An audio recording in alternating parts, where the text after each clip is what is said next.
So maybe you've tried so many times to lose weight that you've just stopped believing that it's even possible for you.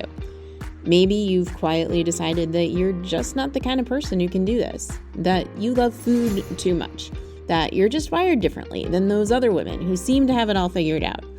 If that's where you are right now, I want you to stay with me today because I was in that exact same place and I was wrong about myself, and I think you might be wrong about yourself too.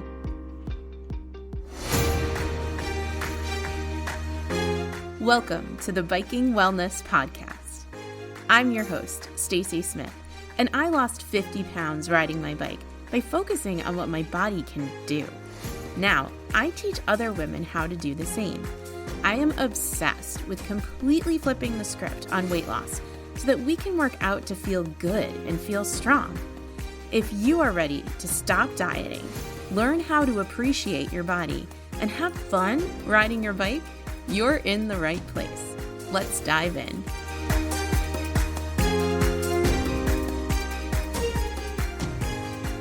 Hello, my wonderful friend. Welcome back to the podcast.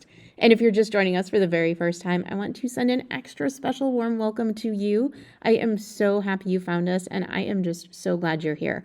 Welcome to the Biking Wellness community.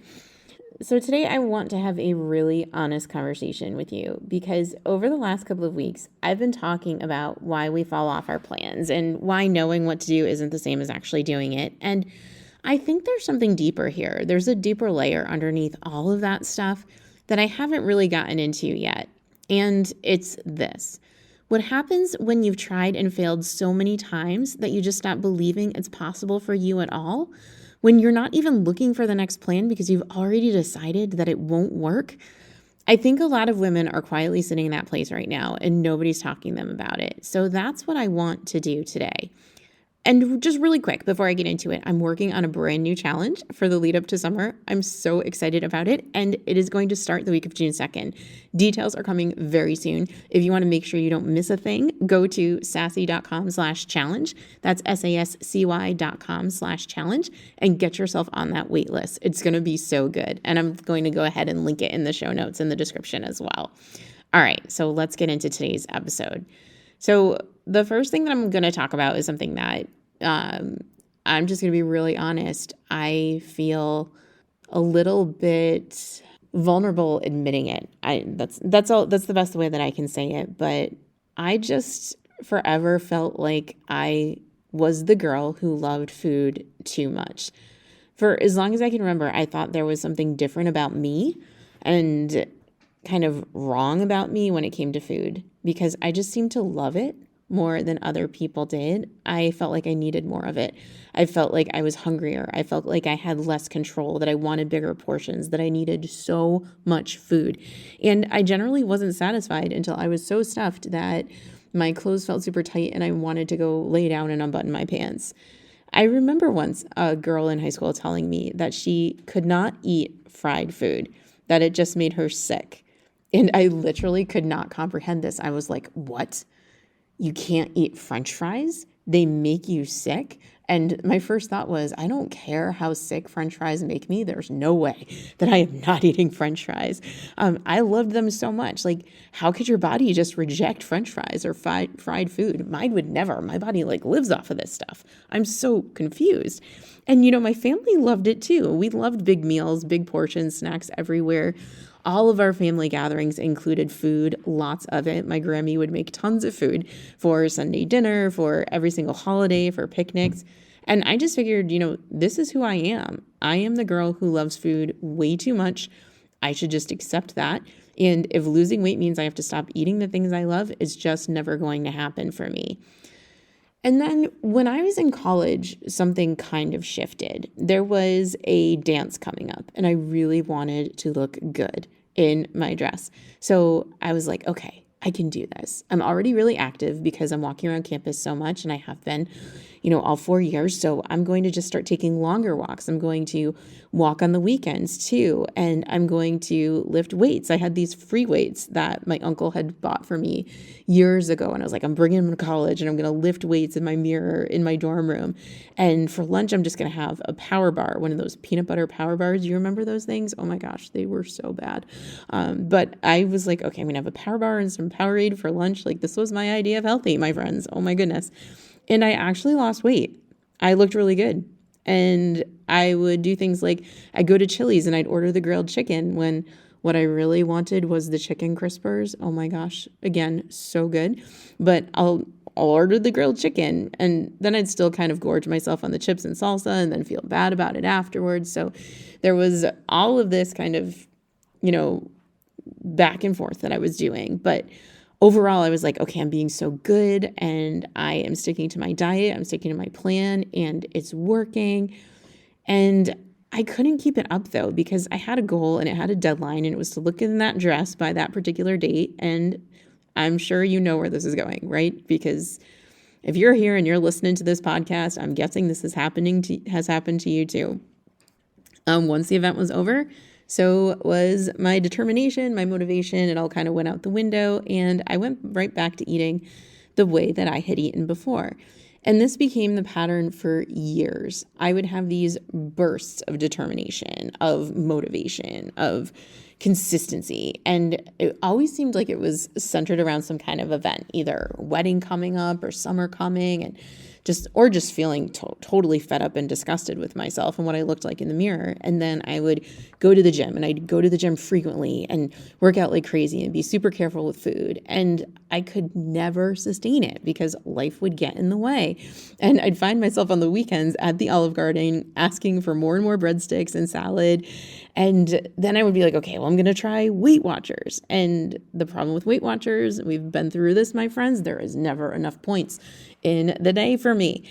And so then I would be like, okay, well, I'm just going to try counting calories. And then I would agonize over, plug them into my MyFitnessPal and then agonize over whether or not I should be eating my exercise calories. And the thing is that every single time I tried one of these things, I tried one of these diets, I couldn't keep it up. And I would be beating myself up and I'd be like, what the heck is wrong with you, Stacey? Like, every other woman can go on a diet and stick to the diet and actually lose weight. And I know that you've always been the big girl in the room, but you can do this too. Let's go. But it seemed like I just couldn't do what all of the other women could do. And after enough rounds of this, if you're here, I just want you to know like how much I understand what it's like to be here after this up and down and, getting your hopes up and thinking that this was going to be the plan. This was going to be the diet. This was going to be the thing that worked.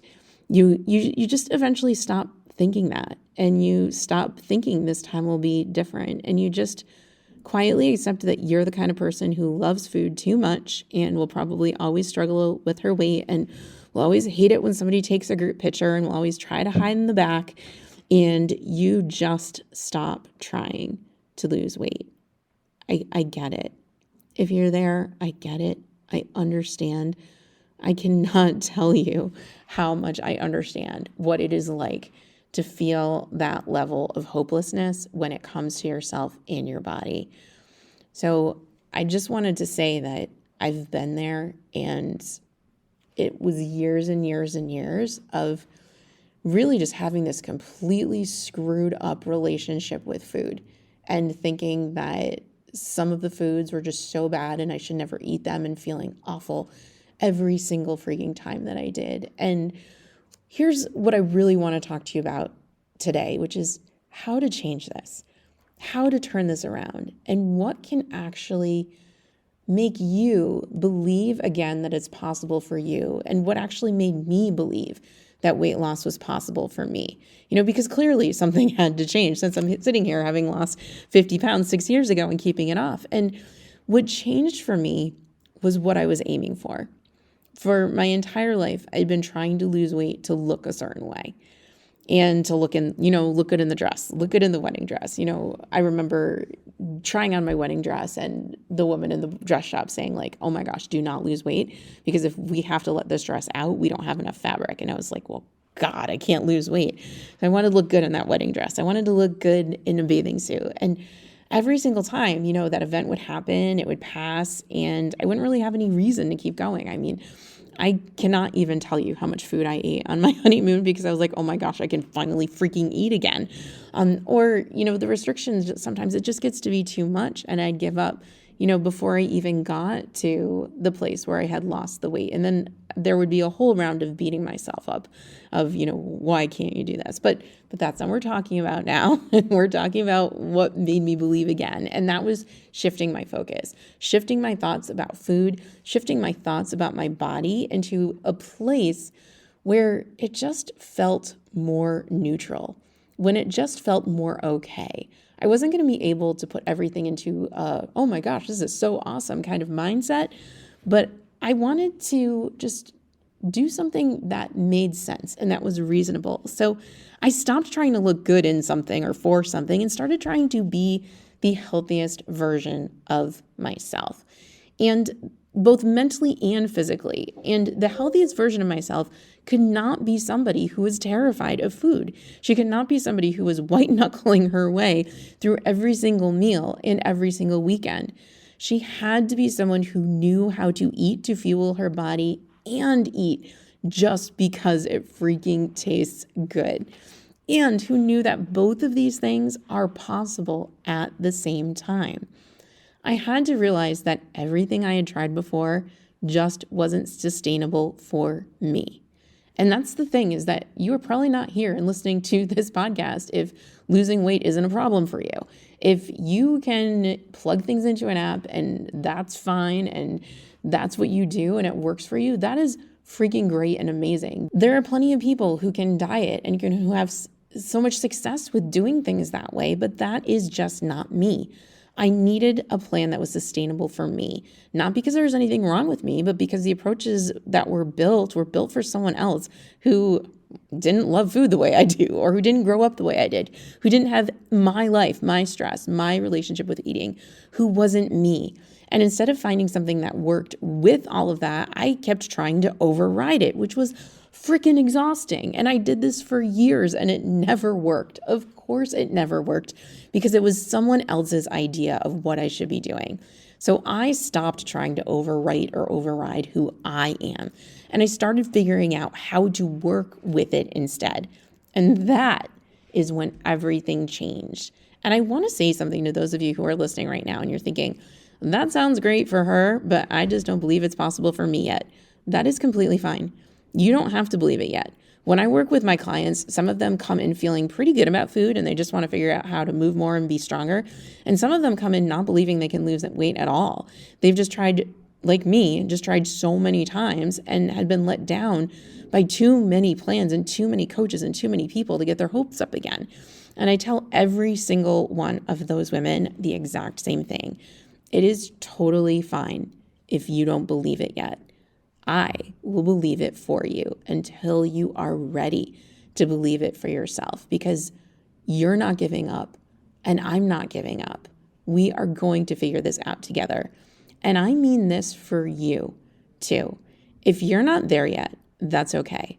But I want you to at least consider the possibility that you were never actually the issue or the problem, that you weren't too hungry or too into food or too weak or lacking motivation, that you were just trying approaches that were never going to work for someone like you, and that there may be a completely different way to do this that you haven't tried yet.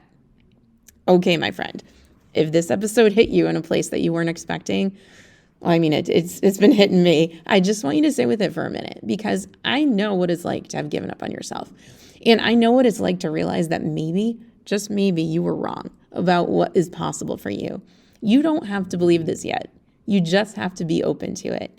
And if you're even a little bit open to it, I want you to know that I'm putting together a brand new challenge for the lead up to summer that starts the week of June 2nd. Like, perfect timing, right? Start of the month. And I am not going to hand you a bunch of rules and tell you to be good. That is not what we do here. Details are coming really soon, and I want you to be the first to know. So just go to sassy.com/challenge. That's SASCY.com/challenge and get on the wait list. I will link it in the description too. It's going to be so good. And if this episode resonated with you today, please consider sharing it with a friend. Please be sure to follow this show wherever you get your podcasts, because the thing is that I promise you that there is probably someone in your life who has quietly stopped believing that weight loss and a healthy relationship with her body and food is possible for her. And she needs to hear that she might be wrong, that it really is possible. Thank you so much for being here, my friend, for another episode. I am here and I am with you, and I'm sharing with you every single step of the way. And remember, I'm believing it for you, even if you don't believe it yet. Thank you so much for joining me for this episode of the Biking Wellness Podcast. Be sure to head on over to sassy.com/guide, SASCY.com/guide, to get my completely free Lose Weight Biking Quick Start Guide so that you can get started with simple, doable weight loss today. That's SASCY.com/guide.